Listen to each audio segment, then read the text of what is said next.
everyone, it's Julie and thanks very much for coming back and joining me today. So what I'm going to be doing is I'm going to be going over things that I just did not like or enjoy about the movie Avengers Endgame. Now there is massive spoilers ahead. If you haven't seen it, please click out and come back when you have.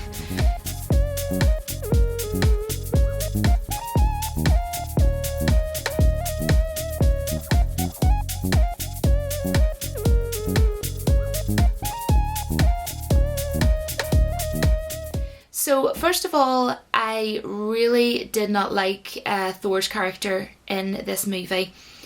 I really hated it. It didn't make any sense whatsoever. Him being fat, I thought, okay, hopefully he's not going to stay like this the entire movie. I didn't find it funny at all in any shape or form, if I'm honest. I felt like, they made fun of his character in this movie, and I didn't think it was fair to the actor, Chris Hemsworth.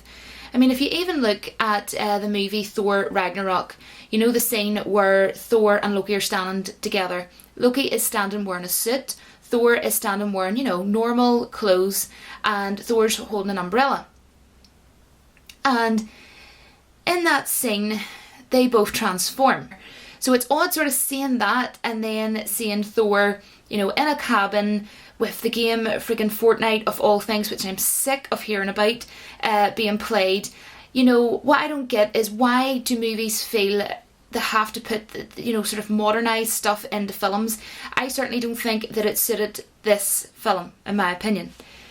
Now, if you sort of think of Captain America's metabolism, it's really high, same as is Spider-Man's. But Thor is a god, right? God of thunder, and his metabolism is obviously very high. Not to mention, Thor was in many battles over thousands of years, and after every battle ate massive feasts. So it doesn't make any logical sense. Sorry. With the insane strength as a god that he is, he would have to have an insanely high metabolism. And for me, Thor left and he exited the movie Avengers Endgame right after he cut off Thanos' head, pretty much at the start of the film.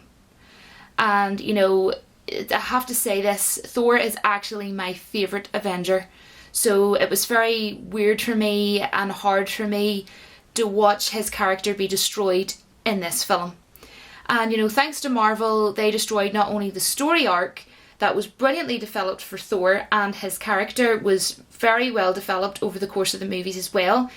They also destroyed the lore and the Norse mythology as well. And for me, to put it quite perfectly, Disney emasculated Thor and the Hulk.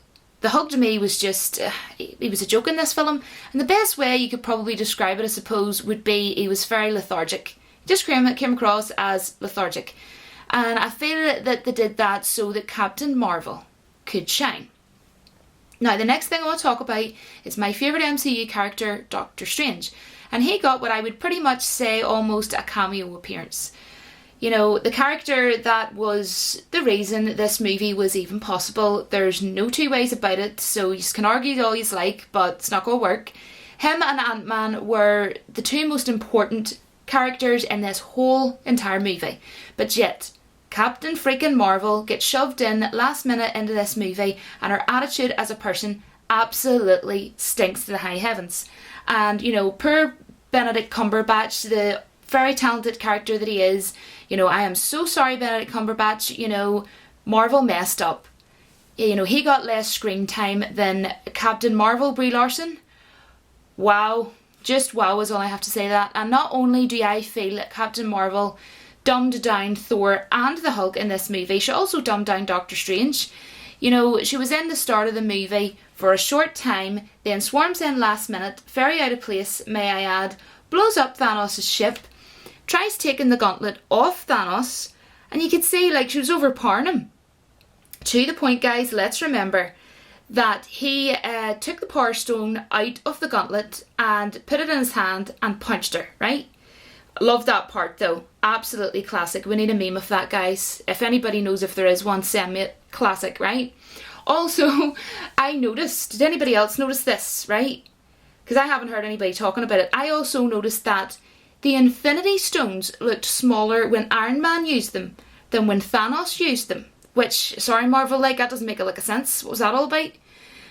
Doctor Strange, you know, to me, I think that he deserved at least an extra 10 minutes. Come on, like, Marvel, you could have given the guy an extra 10 minutes for screen time. You know, give the guy a bit more credit. This movie wouldn't even have... what would you have been able to do with this movie if Doctor Strange wasn't around?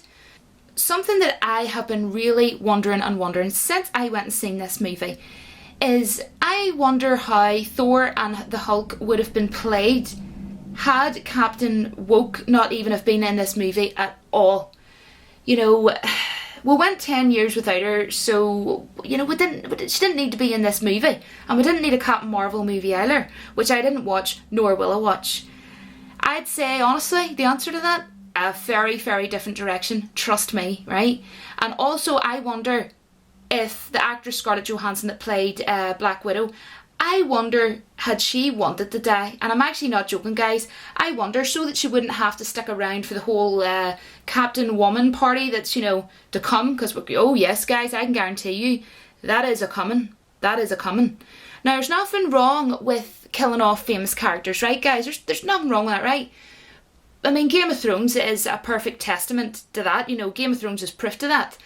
But to me, it seemed odd. I mean, you see Black Widow, who is a fantastic actress, a fantastic character, right?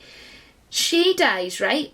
But yet, oh yes, guys, Captain Marvel, she came along last minute and tried to steal the show. She gets to stay in the film. She gets to still come back in at the end of the film, but Black Widow got killed.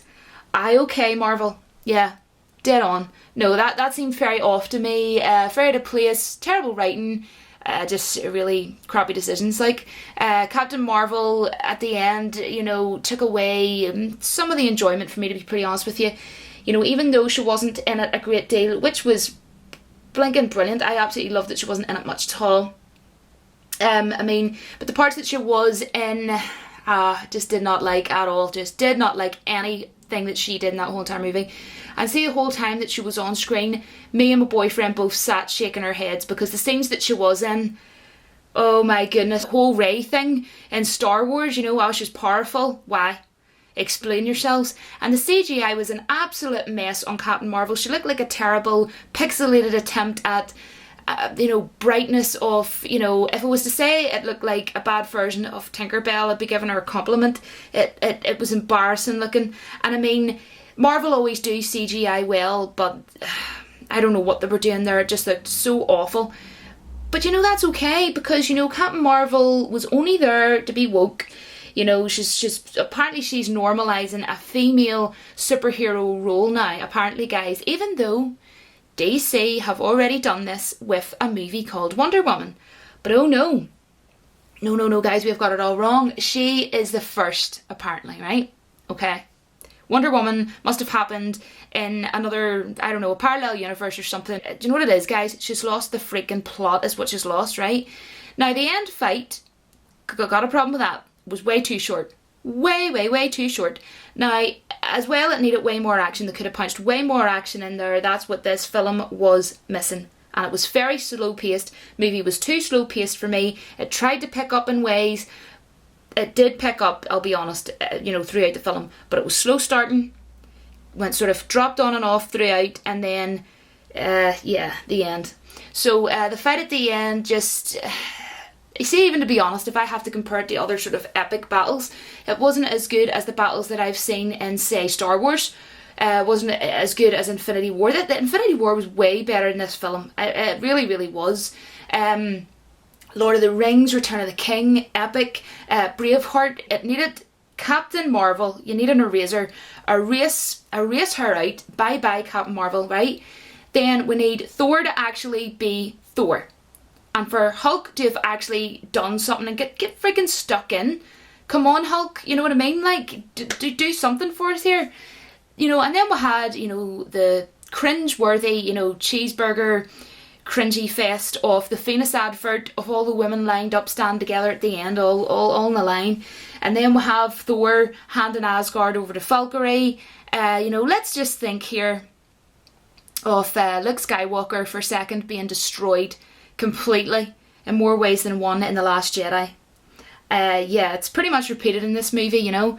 I mean, the Hulk was taking selfies in one of the scenes in this film. I mean, it just, guys, I'm getting annoyed. It just didn't work. It doesn't work for me. Anyways, you can disagree, you know, till the cows come home, guys, right? It did not work for me, these things I'm talking about. And let's be realistic here. Thor was clowned in this movie. If you disagree, that's fine. But he was clowned in my eyes, in my opinion. It's my channel, and I am allowed to have such a thing called my own opinion. Marvel, if you ever listen to this, I have very good advice for you, and I would strongly say that you heed this advice. Here is how not to screw up characters. Go and sit down in a board meeting somewhere, get your popcorn and your crisps or whatever, and watch Peter Jackson's The Lord of the Rings trilogy. And you know what? You might learn an awful lot from it. And if you don't, well, you know what? Carry on in your ways. Let Captain Woke, you know, destroy the MCU. I'm not really going to invest in Marvel much, really. Let's see how things go. But anyways, the last thing I want to say was another issue of mine that I had was Captain America giving the shield to Falcon. But yet, you know, his lifelong friend was standing in the background. It just seemed I was really sad for Bucky watching this. It just felt like, you know, one of them moments where you're just like, oh my gosh, he didn't get it. Oh, you know, that sort of a moment. But yet for many years in the comics, right, for many years, the way it was, guys, was Bucky was Captain America. Then when Disney took over, they rewrote it so that Falcon is the one to get it. And it just felt really wrong and weird, like, especially after, you know, their whole story arc that they went to the bother to build up, you know, in the MCU movies. And I was just so shocked. I was like, what are you doing? What am I watching? And, you know, I think it would have been more interesting to actually see an assassin end up being loved and respected, which to me would have just added, like, even more sort of great depth to his character. As you know what, guys, that would have proved that, you know, you can actually redeem yourself, and I think that would have been a more sort of interesting way to go about it. But you know what, you know, never mind, it is what it is. But I had quite a few issues with this movie, and that is pretty much I would say the main issues that I had with it. And I know a lot of people do have their issues with it. I know the main concern seems to be the same as mine, which is Thor and the Hulk. I don't know, they seem to sort of not be thinking about the physicality of the whole Thor situation in the Norse mythology and the fact that he's a god, and they're just like, yeah, but he was funny and he was depressed. I can shoot that argument down any day, you know. Leave me a comment if you want, and I'll educate you, because I'm a massive fan of Thor. He's my favourite Avenger, and, you know, I've read up a lot on Norse mythology, so, you know, leave me a comment if you want, and I can try my best to educate you. But, you know, I have no issue if you enjoyed the character because he was funny. But, you know, to me, it doesn't make any sense logically. But anyways, that's pretty much my rant for today. Hope you enjoyed this video. Please share it if you did enjoy it. Thank you so much for all the support. And until my next video, don't forget that the Force will be with you always.